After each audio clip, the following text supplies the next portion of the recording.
Bonjour à toutes et à tous, bienvenue dans notre newsletter. Comme les dernières fois, avant de commencer notre résumé du CSE du 3 avril 2023, je vais vous faire un petit point sur le mouvement social. Mais avant toute chose, nous avons deux annonces à vous faire. La CGT PAC s'efforce d'être au plus proche de vous et de vous impliquer dans nos mouvements. C'est pourquoi, avec l'info CGT régionale du mois que vous recevez par email EFS, et afin de vous tenir informé de nos actions, nous avons mis en place un rapport de nos activités en pièces jointes de notre info mail CGT EFS et sur notre page Facebook. Sur une note plus légère, la CGT met en place un quiz. J'espère que vous serez nombreux à participer à cette initiative qui vise à apporter un peu de détente dans une actualité plus que difficile dont nous allons parler tout de suite. Après des mois de grève et de manifestations, Macron n'entend toujours pas retirer son projet de réforme des retraites qui est dénoncé au Palais Bourbon, au Sénat, dans la rue et même au sein de son parti. La rencontre avec les syndicats voulue par Matignon a été jugée inutile selon les participants, à l'exception de notre première sinistre. Ils ont la tête dure, mais la bonne nouvelle, c'est que nous restons mobilisés. Nous savons que c'est dur, dans le contexte actuel, de continuer à faire grève. Et c'est pour ça que la CGT tenait à féliciter tous les employés et retraités de l'EFS qui ont le courage de faire grève et de descendre dans la rue. Même si on ne peut évidemment pas faire toutes les manifestations, nous voyons que beaucoup reviennent dès que la situation le leur permet. Donc bravo à tous et surtout merci. Enchaînons maintenant sur le résumé du CSE de ce mois-ci.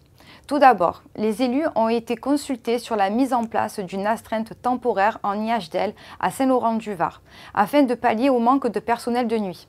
Le secrétaire du CSE a contacté les 27 personnes concernées et 14 d'entre elles ont répondu.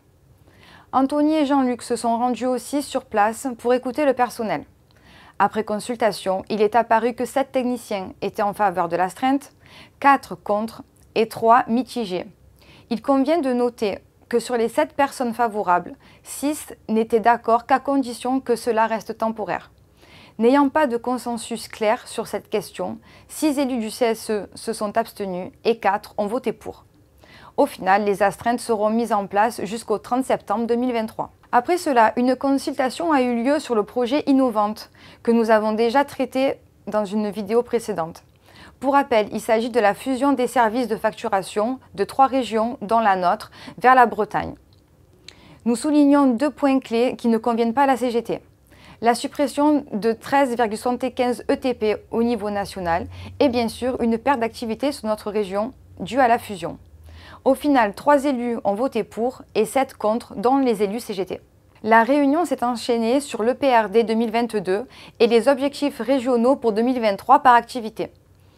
Le chiffre d'affaires reste stable, malgré une baisse d'activité sur les CGR de 3,66%.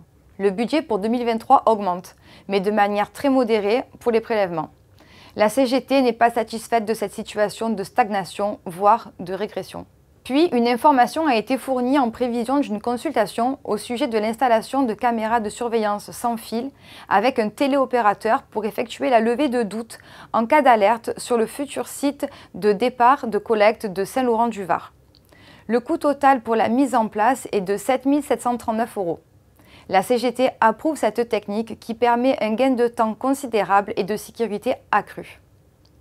Enfin, nous avons eu une information sur le bilan des évolutions individuelles de l'année 2022.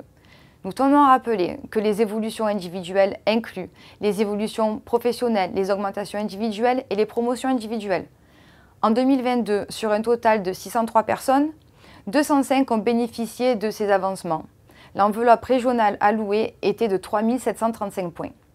Je vous remercie d'être resté avec moi tout au long de cette longue vidéo et encore une fois, je vais vous demander de liker, de commenter et de vous abonner, d'en parler autour de vous. C'est important pour nous et ça vous permettra de ne pas rater tout ce que nous mettons en ligne.